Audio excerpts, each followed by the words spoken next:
Hello friends, रुईज किचनमध्ये पुन्हा एकदा स्वागत आहे। आज सुंदर एक उपवास स्पेशल तुमच्याबरोबर एक रेसिपी शेअर करते। उपवासाचे फ्राईज सुंदर टेस्टी अशी रेसिपी आहे।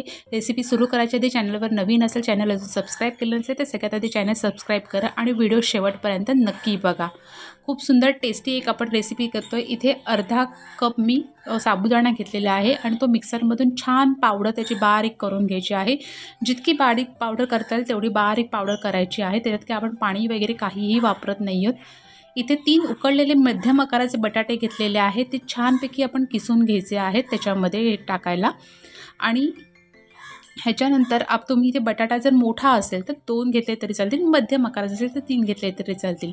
आता आपल्या फ्राईजला थोडासा स्पायसीनेस येण्यासाठी मी इथे 1 टीस्पून लाल तिखट टाकून घेत आहे, चवीनुसार मीठ टाकून घेत आहे।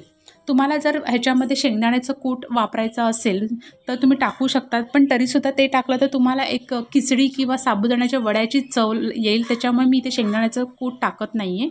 इथे मी एक ही पेस्ट तयार करून घेतलेली आहे। मिरची, जिरं, कोथिंबीर आणि थोडंसं आलं ह्याची ही पेस्ट तयार करून घेतलेली आहे आणि ती आपण ह्याच्यामध्ये टाकून घ्यायची की जेणेकरून आपल्या फ्राईजला एक स्पायसीनेस येईल आणि आपल्याला उपवासाच्या वेळेला काही ना काहीतरी चटपटीत खायची इच्छा होते, त्यामुळे आपण हे असं त्याच्यामध्ये सगळे तिखट हे टाकून घेतलेलं आहे। आता पाणीचा वापर न करता बटाट्यामध्येच आपल्याला हा आपला सगळा गोळा तयार करून घ्यायचा आहे। असं छानपैकी तो मळून घ्यायचा। जितका तुम्ही छान मळून घ्याल तेवढा त्याचं बाइंडिंग चांगलं होईल, त्याच्यामुळे हलक्या हाताने न घेता चांगला छानपैकी जोर काढून व्यवस्थित असं ते मळून घ्यायचं आहे। थोडंसं तेल टाकून आता आपण हा परत एकदा व्यवस्थित असा मळून घ्यायचा आहे। एकदम मस्तपैकी क्रिस्पी टेस्टी आपली सुंदर ही रेसिपी आहे, त्यामुळे नक्की व्हिडिओ शेवटपर्यंत बघा। आता आपण ज्याच्यावरती ते लाटायचं आहे तिथे आपण हे व्यवस्थित थोडंसं तेल टाकून घेतलं तर आपला गोळा हा चिकटणार नाही, त्याच्यामुळे थोडं तेल टाकून सगळीकडे घ्यायचं आणि एकदम हलक्या हाताने आता आपल्याला सगळीकडनं सम प्रमाणामध्ये हा आपल्याला गोळा लाटून घ्यायचा आहे। तुम्ही चौकोनी लाटा, गोल लाटा, ते तुमच्या आवडीनुसार आहे, पण एकदम हलक्या हाताने घ्यायचं आहे की जेणेकरून ते चिकटणार नाही, तुटणार नाही। अशा ह्याने तो आपल्याला एकदम हलक्या हाताने लाटून घ्यायचा आहे। फक्त लाटताना एवढंच हे करायचं की सगळीकडनं समप्रमाणात आला पाहिजे आणि एकदम पातळही नको आणि एकदम जाडही नको, अशा मध्यम आकारामध्ये आपल्याला ते लाटून घ्यायचं आहे।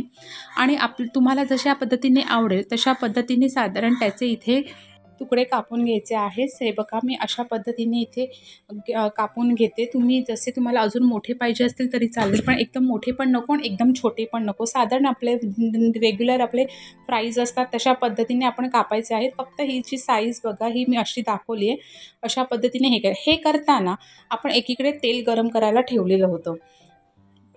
हे बघा मी ही अशी साईज घेतलेली आहे, थोडीशी वेगळी अशी छानपैकी अशा साईजमध्ये मी ही कटिंग करून घेतलेलं आहे। तुम्हीसुद्धा असेच घेतलेत, ह्याच्याहून बारीक घेतले तर तुम्हाला ते हँडल करायला, तळताना, उचलताना वगैरे सगळ्या त्या गोष्टी म्हणजे पडू शकते, तुटू शकतं, त्याच्यामुळे मी साधारण अशी साईज घेतलेली आहे। आणि हे आता आपण छानपैकी तेल व्यवस्थित गरम करून घ्यायचं आहे आणि एकदम अशा मोठ्या फ्लेमवरतीच आपल्याला हे सगळं तळून घ्यायचं आहे। एकदम बारीक फ्लेमवरती घेतलं तर तळायला उशीर होतो, म्हणून मोठ्याच फ्लेमवरती छान गोल्डन क्रिस्पी असे आपल्याला हे फ्राईज उपवासाचे तळून घ्यायचे आहेत। वेगळीच अशी एक रेसिपी आहे। नेहमीप्रमाणे साबुदाण्याची खिचडी किंवा वडा खातोच, पण अशा पद्धतीची पण ही आपण रेसिपी एक नवीन छानपैकी तयार केलेली आहे। ही रेसिपी तुम्हाला कशी वाटली मला नक्की कमेंट्स करून सांगा। तुम्ही ही ट्राय करा, तुमची कशी बनते तीही मला कमेंट्स करून सांगा। भेटूया नवीन एका रेसिपीसोबत, तोपर्यंत ही उपवासाची फ्राईज एन्जॉय करा आणि चॅनल अजून सबस्क्राईब केलं नसेल तर सगळ्यात आधी चॅनल सबस्क्राईब करा।